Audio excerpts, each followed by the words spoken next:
Hey guys, Aiden Hansen here. I'm out at the range. Guess what? I just ran out. So I figured why I did that, I would show you guys how to change the bottle out on the gun. A couple other little tips like degas, some things you need to pay attention to when you get ready. For now, I'll just leave it on the stand. But over on this side, you'll see the safety sticking over here on the trigger. So we'll just leave that. This is actually the safety is on, so it will not operate.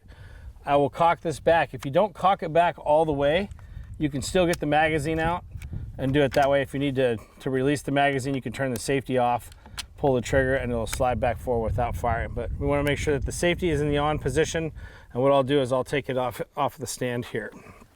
So the way this is set up and designed, there is a Degas Allen wrench or Allen screw that's on the bottom down here, and you'll see two screws. The first one up here, and they're actually the same size, so don't be confused.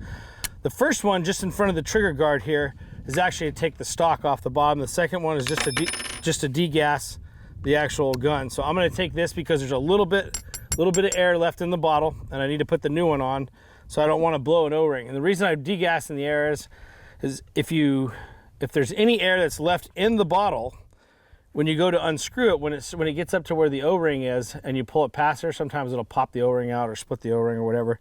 So all I'm going to do is take and put this in and turn it. Do it this way. And there's not a whole lot of air in there, but it doesn't take much to blow an O-ring.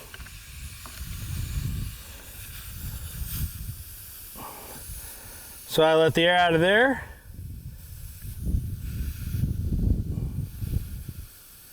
Takes a second to do that. That's enough air out of that, that'll work. Then I want to tighten this back down. Get it ready so when I put the next bottle on. And just cinch it down. You don't have to go really crazy on it. Then on the sides here, you'll see on both sides of the gun, looking right here, there's two little buttons you can depress and they disassemble with one hand. So you press those down, they unlock it, the whole front and foregrip comes off. And then we have the bottle. So I'm going to take the bottle from here, and I've tightened this bottle down really tight just to make sure I don't lose any air, because if it's a gun you have sitting around your house, you want to make sure that it's not leaking. You couldn't really hear that, but it just went, there's a little bit of air that came out. You can hear that, totally empty.